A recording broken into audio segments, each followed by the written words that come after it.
నీ resume selected are rejected అని చెప్పడానికి హెచ్ఆర్స్‌కి ఒక 6-10 సెకండ్స్ సరిపోద్ది.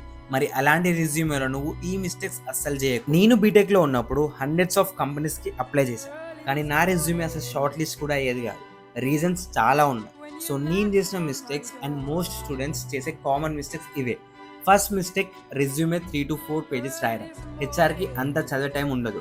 ఓన్లీ 1 పేజ్‌లో రిలెవెంట్ ఇన్ఫో ఇవ్వు. సెకండ్ మిస్టేక్, ఇష్టం వచ్చినట్టు ర్యాండమ్ టెంప్లెట్స్ వాడతారు. ఒక రోల్కి అప్లై చేస్తున్నావు అంటే రెజ్యూమే కూడా ఆ రోల్కి కస్టమైజ్ చేయాలి. థర్డ్ మిస్టేక్, పైథాన్లో ఎక్స్పర్ట్, పవర్ బిఐలో ప్రో అని మెన్షన్ చేస్తారు కానీ ప్రూఫ్ ఉండదు. ప్రూఫ్స్ అంటే ప్రాజెక్ట్స్, సర్టిఫికేషన్స్, గిటబ్ ఇవి ఏం లేకుండా ఉన్నాయని పెడతావు. ఇంటర్వ్యూస్లో డిఫెండ్ చేసుకోలేవు, రిజెక్ట్ అవుతావు. ఫోర్త్ మిస్టేక్, నువ్వు ఏ జాబ్ రోల్కి అప్లై చేస్తున్నావో సంబంధం ఉండదు. ఏ రోల్ అయినా సరే ఒకటే రెజ్యూమే పెడతావు.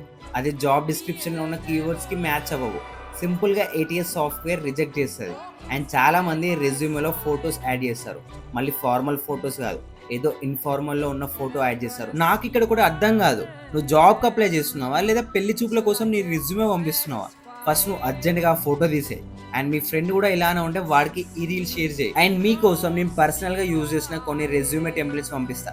జస్ట్ ఫాలో చేసి రెజ్యూమే అని కామెంట్ చేయి, లేదా ఈ రీల్ నాకే షేర్ చేయి. సో ఇప్పటి నుండి రెజ్యూమే నీట్గా కస్టమైజ్ చేసుకొని జాబ్స్కి అప్లై చేసుకో. మనం మళ్ళీ నెక్స్ట్ వీడియోలో కలుద్దాం.